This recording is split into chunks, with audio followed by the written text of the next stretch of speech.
क्षणाची एक महत्त्वाची बातमी। एकीकडे आपण जगाच्या पाठीवर काय घडतंय ते बघतोय, पण आत्ताच्या क्षणाची सुप्रीम कोर्टातून आलेली एक महत्त्वाची बातमी। नव्या कृषी कायद्यांना आता सुप्रीम कोर्टानं अंतरिम स्थगिती दिली आहे। त्यामुळे आत्ताच्या क्षणाची अत्यंत महत्त्वाची बातमी।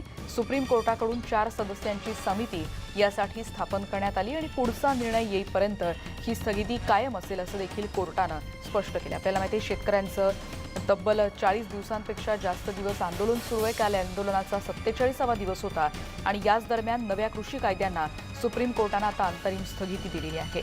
सुप्रीम कोर्टाकडून या सगळ्या परिस्थितीवर लक्ष ठेवण्यासाठी 4 सदस्यांची समिती देखील स्थापन करण्यात आली आहे। पुढचा निर्णय येईपर्यंत ही स्थगिती असेल असंही कोर्टानं म्हटलंय। आपल्याला माहिती आहे कालच केंद्राला जाब विचारला होता कोर्टानं आणि त्याचबरोबर तुम्ही लक्ष देता का आम्ही मध्यस्थी करण्यासाठी किंवा याला आता स्थगिती देण्यासाठी प्रयत्न करू असं देखील कोर्टानं म्हटलेलं होतं आणि त्याच पार्श्वभूमीवर आलेला हा एक महत्त्वाचा टप्पा या सगळ्या आंदोलनाच्या मधला म्हणावा लागेल।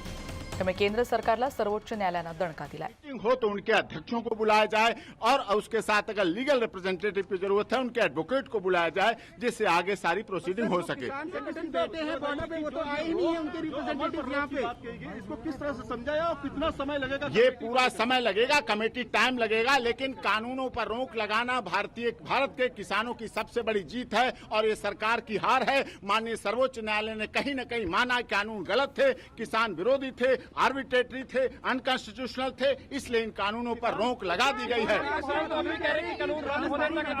जी, अब हम अपने क्लाइंट से बात करेंगे, किसानों के संगठनों से बात करेंगे, उनसे बात करेंगे। बात करने के बाद आगे हम प्रोसीडिंग देखेंगे। कमेटी बनती है, कमेटी में कौन कौन लोग होते हैं, कमेटी कैसे कैसे ट्रीट करती है। ये केवल दिल्ली के किसानों का नहीं मामला है। ये किसान किसी जाति, क्षेत्र, संप्रदाय और भाषा के नहीं है। ये किसान किसी पॉलिटिकल पार्टी के नहीं है। ये किसान गुवाहाटी से चौपाटी और कन्याकुमारी से तक के किसानों का ये मामला है और उनमें विश्वास की बहुत जरूरत है। हमने माननीय सर्वोच्च न्यायालय कहा कि आप सुप्रीम कोर्ट और किसान संगठन और भारत सरकार ये आपस में किसानों में विश्वास पैदा करे। जब विश्वास पैदा होगा तो आगे प्रोसीडिंग बहुत अच्छी होगी और बहुत 15 तारीख को जो मीटिंग ये बताइए होगी कि क्या नहीं, वो सरकार बताएगी। 15 तारीख को मीटिंग होती है। कमेटी के बारे में क्या करते हैं, सरकार के 8 बार की वार्ता हो चुकी, वो तो फेल रही। अब हमें नए सिरे से सुप्रीम कोर्ट पर हमने भरोसा जताया है देश के किसानों ने और सुप्रीम कोर्ट ने भी उस भरोसे को कायम रखा है, किसानों के भरोसे को, और उस पर स्टे लगा दिया गया है जिससे अब सरकार, जैसे मध्य प्रदेश में कहा गया था माननीय मुख्यमंत्री जी ने, हम इन कानूनों को लागू कर रहे हैं। भाजपा शासित राज्यों में ऐसी बात आई थी, लेकिन अब वो पूरी तरह से गलत है और कानूनों पर रोक रहेगी।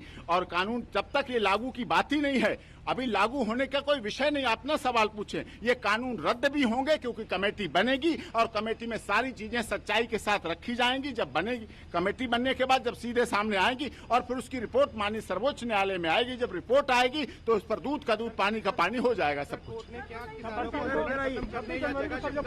कोई उन्होंने जगह शिफ्ट करने की बात सरकारों की है, लॉ एंड ऑर्डर मेंटेन करने की बात प्रशासन की है, उसका कोर्ट से कोई मतलब नहीं। एपी सिंह जी ये बताइए कि जो अधिकतर संगठन वहाँ बैठे हैं बॉर्डर पे, उनके तो नुमाइंदे आज कोर्ट में हियरिंग में तक में नहीं आए। उन्होंने अविश्वास जाहिर किया। अविश्वास मैंने यही कहा कि माननीय सर्वोच्च न्यायालय को, देश की सरकार को, सबको किसानों से, किसानों के साथ कॉन्फिडेंस लाना पड़ेगा। ये किसान किसी जाति, धर्म, क्षेत्र, भाषा, संप्रदाय के नहीं है। कुछ लोगों ने इसका आंदोलन को, कुछ ने कहा कि शाहीन बाग जैसा है। मैंने कहा इस जो ये आंदोलन है इसको शाहीन बाग से तुलना नहीं कर सकते। ये देश के देशभक्त किसान हैं जिन्होंने अपना सर्वस्व बलिदान किया है देश की। वहाँ पे कोर्ट में सरकार के वकील कह रहे हैं कि इसमें खालिस्तानी एलिमेंट से इंटेलिजेंस, वो सब झूठ साबित हो गया, झूठ साबित हो गया। इसीलिए तो स्टे दिया है। सुप्रीम कोर्ट से इतिहास में ऐसा कई बार नहीं हुआ है।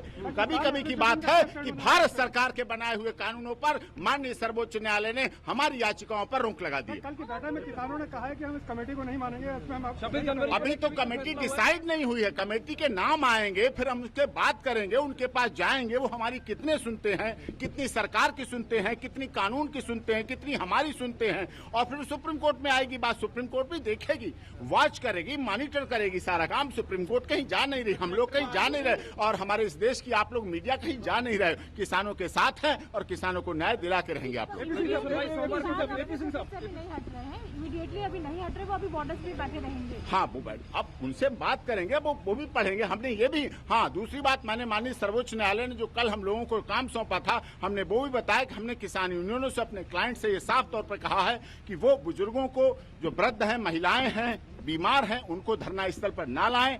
जिससे कि मौतों की संख्या बढ़े नहीं, क्योंकि मौतें सुप्रीम कोर्ट के लिए भी गलत लगती हैं, देश की सरकार के लिए गलत लगती है, हमारी मीडिया के लिए भी गलत लगती है, और हमारे देश के चौथे स्तंभ जो लोकतंत्र, सबसे बड़ा स्तंभ है लोकतंत्र हमारा मजबूत, उसके लिए भी गलत है मौतों का होना किसी आंदोलन में। कहा था कि प्रदर्शन का तो कोई हमारी रोक नहीं है, लेकिन अगर कोई हिंसा होती है इससे कौन जिम्मेदार होगा, इस पर क्या बात हुई है?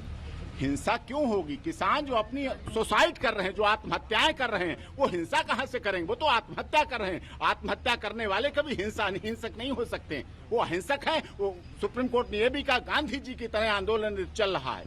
गांधी जी हमारे आपण बघतो AP सिंग हे शेतकरी संघटनांचे वकील आता या निर्णयानंतर प्रतिक्रिया देत होते। सुप्रीम कोर्टाने केंद्राला दिलेला एक मोठा दणका म्हणावा लागेल, कारण या नव्या कृषी कायद्यांना सुप्रीम कोर्टाने अंतरिम स्थगिती दिली आहे। अधिक माहिती घेणार आहोत प्रशांत लीला रामदास आमचे प्रतिनिधी आता आपल्या सोबत आहेत। प्रशांत, आज नेमकं काय काय झालं कोर्टात? कारण सुप्रीम कोर्टाने दिलेला काल देखील एक जाब विचारलेला होता सरकारला आणि आज घेतलेला हा निर्णय। बरोबर, आज सुप्रीम कोर्टामध्ये ज्या प्रकारे सुनावणी झाली, काल देखील ज्या पद्धतीनं कान उघडणी केली होती आणि काल ज्या पद्धतीने स्पष्ट सुप्रीम कोर्टाने इशारा दिला होता की आम्हाला गरज असेल तर आम्ही या कायद्यांना स्थगिती देऊ, आज पुन्हा एकदा या संपूर्ण प्रसंगी सुनावणी झाली आणि त्या पद्धतीनं मागण्या करण्यात आल्या होत्या की कुठेतरी शेतकऱ्यांना रामलीला मैदानावरती देखील परवानगी मिळावी आंदोलन करण्याची, आणि यासाठी सोबतच या परवानगी देताना ज्या पद्धतीने मागणी करण्यात आली, या सगळ्या पार्श्वभूमीवरती अत्यंत महत्त्वाचं आहे की सुप्रीम कोर्टाने या तिन्ही कायद्यांना स्थगिती दिलेली आहे आणि स्थगिती त्यांना हे स्पष्ट केलं आहे की आम्ही 4 सदस्यीय समिती स्थापन करू, लवकरच यांची नावं देखील जाहीर करू, पण महत्त्वाचं म्हणजे रामलीला मैदानाला परवानगी देताना केंद्र सरकारला नोटीस बजावणार आणि केंद्र सरकार स्पष्ट केलं आहे की या संपूर्ण आंदोलनामध्ये कुठे देशविरोधी शक्ती तर सहभागी नाही याची देखील माहिती द्यावी, अशा प्रकारे नोटीस जारी केली आहे। आणि या सगळ्या पार्श्वभूमीवर हे महत्त्वाचं आहे की कुठेतरी त्यांना सुप्रीम कोर्टाला वाटलं की या कायद्यामध्ये कुठेतरी तांत्रिक चुकी आहेत किंवा शेतकऱ्यांनी ज्या आंदोलन करत आहेत त्यावेळी त्यांच्या मागण्या मान्य करण्याची आवश्यकता आहे। या सगळ्या पार्श्वभूमीवरती तीनही कायद्यांना या सुप्रीम कोर्टाने स्थगिती दिली आहे, ही या घेरची मोठी बातमी आहे। आणि कुठेतरी शेतकऱ्यांना दिलासा मिळाला। गेल्याच्या 47 दिवसापासून राजधानी दिल्लीच्या विविध सीमा भागात आंदोलन, सिंधू बॉर्डर असो, गाजीपूर बॉर्डर असो किंवा टिहरी बॉर्डर असो, शहापूर बॉर्डर असो, या सगळ्या भागांमध्ये जे आंदोलन सुरू होतं ते आता आंदोलन कुठल्या दिशेने जातं हे देखील पाहणं महत्त्वाचं ठरणार आहे। कारण की आता रामलीला मैदानावर परवानगी मिळते का, शेतकरी दिल्लीत प्रवेश करतात का? कारण की दिल्ली पोलिसांनी दिल्लीत प्रवेशाला मज्जाव केला होता शेतकऱ्यांनी। आपण आज सुप्रीम कोर्टाने संपूर्ण जी सुनावणी केली आहे, सुनावणी दरम्यान शेतकऱ्यांच्या वतीने जे वकील सहभागी झाले त्यांचं देखील म्हणणं ऐकून घेतलं आणि त्यात जे कोर्टामध्ये एजी जे आहेत तुषार मेहता यांनी देखील स्पष्ट केलं होतं की रिपब्लिक डेला शेतकऱ्यांच्या वतीने ट्रॅक्टर मार्च करणार या संदर्भात देखील आज सुप्रीम कोर्टाने नोटीस बजावला शेतकरी संघटनांना आणि स्पष्ट केलं की तुमची भूमिका जाहीर करा। आपल्याला माहित असेल की गेल्या 7 तारखेला ट्रॅक्टरचा एक मोठा मार्च काढण्यात आला होता गाजीपूर रोडवरती। या सगळ्या पार्श्वभूमीवरती कुठेतरी हे दिलासादायक माहिती मिळते की दिलासादायक कृत्य आहे की शेतकऱ्यांना दिलासा मिळाला आहे। या तीनही कायद्यांना स्थगिती दिली आहे जोपर्यंत कमिटीचा अंतिम निर्णय होत नाही आणि त्यावरती कमिटीच्या शिफारसींच्या आधारावरती सुप्रीम कोर्ट निर्णय घेईल तोपर्यंत या तीनही कायद्यांना स्थगिती देण्यात आलेली आहे।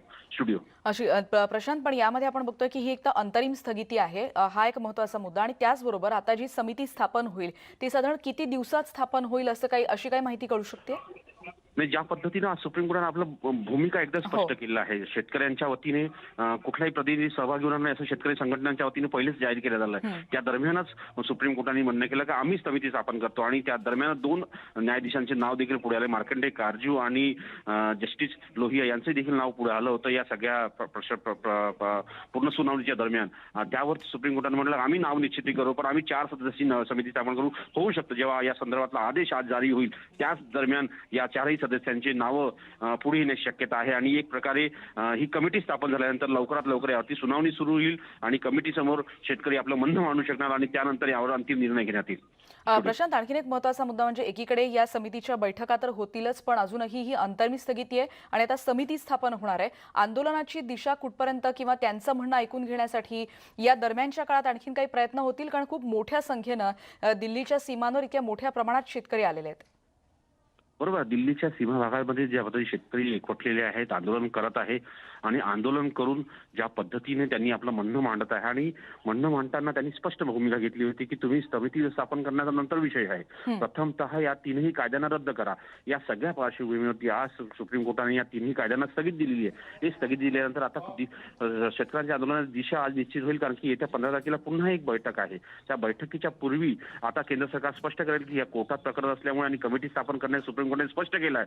तर या सगळ्या पार्श्वभूमीवरती आता आज संध्याकाळी जेव्हा शेतकरी संघटनाची बैठक होईल, जवळपास 47 शेतकरी संघटना ज्या या सहभागी आहेत त्यांची बैठक होईल. त्यानंतर त्यांचा मुद्दा, त्यांची भूमिका निश्चित होईल. पण या घडीला हे स्पष्ट होतंय की आता होणाऱ्या केंद्र सरकारचे प्रतिनिधी आणि शेतकरी संघटनाच्या प्रतिनिधीची बैठक होण्याची शक्यता कमी आहे. आता होऊ शकतं समितीसमोरच सगळ्या गोष्टींची मांडणी होईल आणि मांडणी झाल्यानंतर समिती लवकरात लवकर निर्णय घेतील. हीच प्रक्रिया अवलंबण्यासाठी आणि ज्या पद्धतीने शेतकऱ्यांना निश्चितच त्या दृष्टीनं दिलासा मिळावा असा प्रयत्न करावा केला जाईल. धन्यवाद प्रशांत या सगळ्या सविस्तर माहितीबद्दल. नवीन 3 कृषी कायद्यांना ज्याचा इतक्या मोठ्या प्रमाणात गेल्या 47 दिवसांपासून आंदोलनाद्वारे विरोध केला जातोय, या 3 नवीन कृषी कायद्यांना सुप्रीम कोर्टानं आता अंतरिम स्थगिती दिली. 4 सदस्यांची समिती आता स्थापन करण्यात आली आणि पुढचा निर्णय येईपर्यंत या कायद्यांना स्थगिती देत असल्याचं आता सुप्रीम कोर्टानं स्पष्ट केलंय. इतरही बातम्यांचा वेध घेण्यासाठी पुरत भेटणार आहोत, पण एका ब्रेकनंतर.